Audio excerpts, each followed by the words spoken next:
into the Horrorcraft podcast.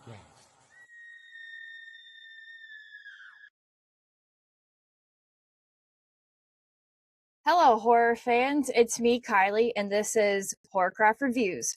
I'm flying solo again. Please keep Cass and her son Braden in your thoughts and prayers. They're doing well, as can be expected with everything, but she will be back eventually.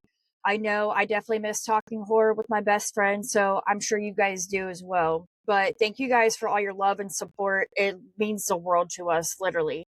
But we are back in Fromville for our third episode recap of season 4 of From. Spoiler alert ahead, so if you haven't tuned in yet, you can maybe skip this one, go watch it. The first 3 episodes are now streaming on MGM Plus. Now, last week, that was a heavy one, man. The gruesome discovery of Jim at the barn shakes everyone up. Jade and Tabitha struggle with the revelations from the bottle tree, and Acosta seeks a way out by driving in circles pretty much like a maniac. I'm still trying to process how diabolical last episode was and how everything unfolded about Jim's death. I've lost my dad in a traumatic way, and I just feel for Julie and Ethan so much, which truly shows how phenomenal these actors' performances are in this show. But this week, we are on episode 3, Merrily We Go. Boyd attempts to manage escalating tensions, particularly with Acosta. Julie explores her new abilities, Tabitha makes a desperate gamble, and Victor and Jade join Ethan's quest for the answers for the Lake of Tears. They are having a funeral for the priest that is supposedly Sophia's dad, but before the service, she pulls out one of his teeth. But we know this is not Sophia. This is the man in the yellow suit, which he's a shapeshifter, which is giving Pennywise it vibes. And I'm still trying to process him shapeshifting to Sophia in that first episode of this new season.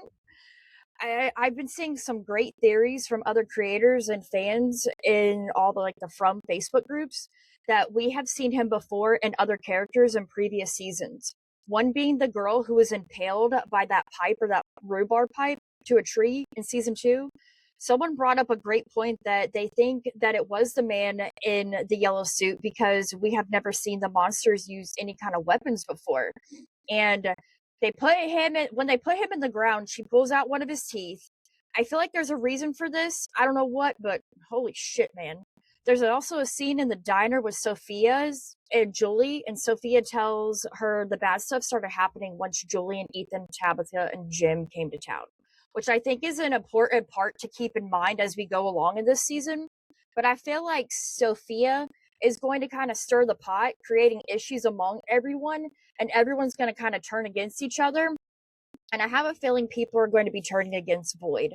I think she's going to tell everyone that Boyd tortured Elgin and the real reason why he lost his eye. I don't know why, I could be wrong, but I just got a feeling. Now, Julie wants these books of Ethan's from the old house they lived in first that collapsed. We know Julie is a story walker and Ethan is a storyteller.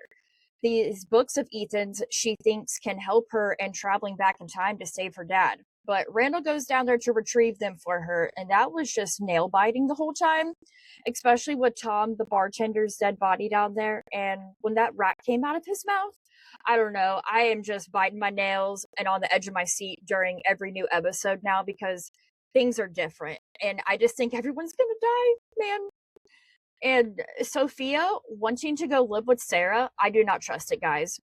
And I really wish Kenny and others in the town would quit treating Sarah bad for some of the things that she's done. Yes, people died. Yes, some people almost died. But Sarah by nature isn't evil or a murderer. We know this place makes good people do bad things.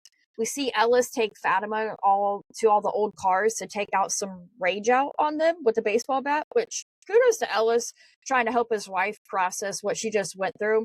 But when they are done and they go back to the colony house, she walks in her room and there's Elgin in there shoveling a pile of dirt for her that I guess she requested. First of all, I'm glad they're on good terms, but what is she up to? Then, we have Jade, Ethan, and Victor set out trying to find the Lake of Tears. And Victor stumbles upon the yellow suit and a crow flies down. And he's so struck with fear, he pees himself and runs off. Now, we see a bunch of crows flying down when they are having the service for the priest. Crows are known in certain folklore that they are omens of death. And I think the man in the yellow suit is in that same realm, which is terrifying because we know from Victor, the last time he came, everyone died but him. Now we see Jade find psilocybin mushrooms or shrooms. And knowing Jade, I totally see where this is going. Which shrooms can open your mind and have a lot of benefits to your brain and thought processes. But the thought of maybe doing them in Fromville, I don't know if that's a good idea, man. It just sounds like a horrible trip. Nope. Also, Acosta reminds Boyd of someone he couldn't help. He was talking about his wife, Abby, but he gives her something constructive to do while using her skills as a police officer to go through all the stuff in the basement and piece something together to get more answers about From and where they're at and how they can go home. And you see poor Tabitha, she's just gutted by grief. And she tries to go to the bottle tree to go through it and get to that lighthouse and try and get back out where she ended up and get out. But Henry goes with her and he stops her and tells her her kids need her. And then the little boy in white shows up and he says all these things. You're getting close, but you're running out of time. Now, Boyd goes to Abby's grave and is talking, and a hand comes out from the ground and grabs him, which is absolutely terrifying, was super unexpected. I can't shake this feeling of how heavy this season feels already. I just feel like something really bad is going to happen and we're going to see more deaths. I think this place is a cycle that repeats itself with the same people in a certain bloodline. I also think this is some kind of like government social experiment mixed with some kind of like mind control in some way, shape, or form. I don't know, man.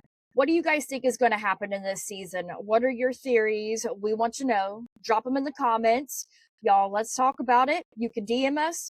But thank you, MGM Plus, for the opportunity to screen and cover season 4, which is one of our favorite horror TV shows, and our favorite horror actors are a part of the show, Jamie McGuire and Elizabeth Saunders. But until next time, it's me, Kylie, and stay weird and stay spooky. Bye.